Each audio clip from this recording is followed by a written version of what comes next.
Boa tarde, vim aqui apresentar o meu projeto para submissão. O título do meu projeto é No Rastro do Sentimento de Injustiça, Mediações sobre a Indignação Moral nos Movimentos Sociais. Indignações Morais contra o Machismo no Brasil Atual. É o subtítulo do nosso projeto. Eu sou aluna bolsista, então meu nome é Caroline Cristina Gomes da Fonseca. O meu professor orientador é o Arnaldo José Zangelmi. Eu faço parte da Universidade Federal de Ouro Preto, faço História no ICHS, que é o Instituto de Ciências Humanas e Sociais, e sou bolsista da CNPq, que é o Conselho Nacional de Desenvolvimento Científico e Tecnológico.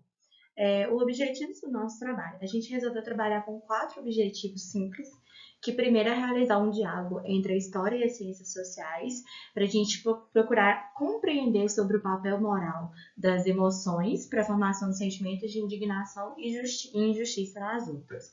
O segundo tópico, a gente procurou discutir esses contornos para a formação da indignação moral, e aí, a partir disso, ela como catalisador de lutas, e através dessa articulação entre sentimentos e valores nesses movimentos sociais. Então, como que são essa indignação moral é um catalisador de lutas e como que a gente utiliza desses sentimentos e valores na política de enfrentamento nos movimentos sociais. O terceiro tópico, a gente buscou compreender algumas mudanças recentes nos movimentos sociais e suas relações com processos mais amplos, especialmente nas mobilizações por meio das internets. Então, a gente procura tratar do que a gente chama de cyberativismo, que é essa migração dos movimentos sociais das ruas para as redes e como que é tratada isso nesse processo. O quadro, a gente pretendeu investigar as mediações sobre sentimentos de justiça contra o machismo realizados pela atuação feminista nas redes sociais, TikTok, Instagram, Facebook, no recorte de tempo entre 2018 e 2022, que é o que a gente chama de governo Bolsonaro ou bolsonarismo, né? E aí o objeto específico da nossa pesquisa é tratar do movimento feminista, da política de enfrentamento do movimento feminista e ações feministas contra o machismo nas redes sociais e contra o governo Bolsonaro. A metodologia utilizada, a gente trabalhou com 3 metodologias, que foi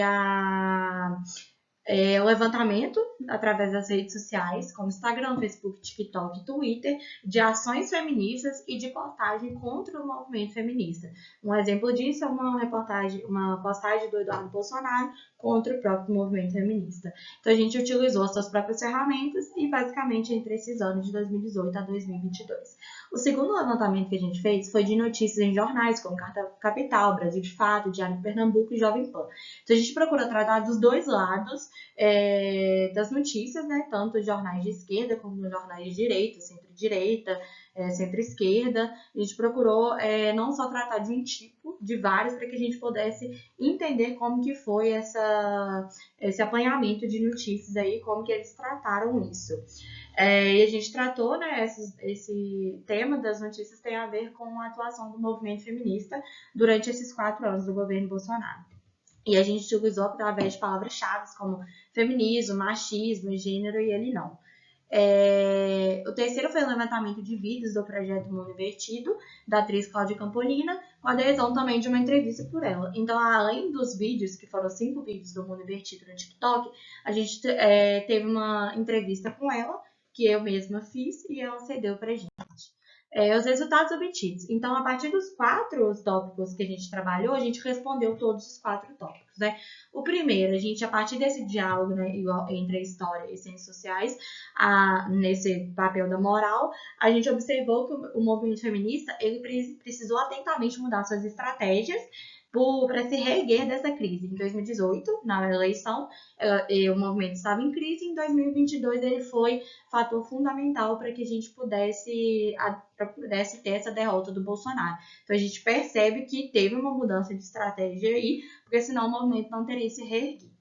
E também, o segundo tópico, né, a partir da discussão dos contornos que vão formar a indignação moral, a gente observa que a partir de 2018, né, com a vitória de Bolsonaro, a gente tem um grande e amplo movimento de ações feministas dentro das redes sociais e que vão ser suporte até catalisador da luta contra o machismo na sociedade.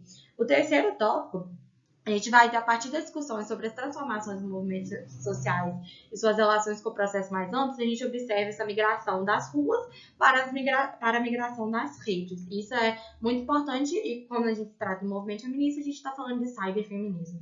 A partir da investigação das mediações sobre o sentimento de justiça, a gente observou que o movimento feminista e as ações feministas, apesar de possuírem estratégias opostas, elas se uniram numa clara luta contra o governo Bolsonaro dentro das redes sociais, como Instagram, TikTok, Facebook e Twitter. Então, a gente respondeu esses 4 tópicos. A conclusão. Diante de tudo, a gente chegou a 3 conclusões básicas ali, né? Que, de acordo com os resultados, a gente concluiu com a 4ª onda do movimento feminista, que foi esse cyberativismo, ou cyberfeminismo, né? Foi o fator fundamental para a derrota de Bolsonaro em 2022 nas eleições. E, a partir disso, a gente pode observar que o movimento social ele pode tanto decair quanto se reerguer em pouco espaço de tempo e com estratégias diferentes. Também a gente destaca como conclusão que o movimento social ele vai possuir diversas estratégias e mudanças qualitativas. Como exemplo disso, a gente tem o movimento feminista, que ele teve que mudar suas estratégias. E além de compreender que diante da análise pode surgir outras subdivisões de um determinado grupo, como as ações feministas. Como esses resultados dos projetos podem contribuir para o bem-estar das pessoas para a área do conhecimento? Qual que você fala? Então, a gente busca aqui levar conhecimento para as pessoas e para que elas tenham mais direção e saibam reconhecer onde está o machismo, quando está o machismo e como combater esse machismo, além de levar conhecimento sobre o movimento feminista. Aqui, meus agradecimentos à Universidade Federal de Ouro Preto pela grande oportunidade, à CNPq também pela oportunidade e principalmente ao Arnaldo, que é o meu orientador, por ter acreditado em mim desde o início.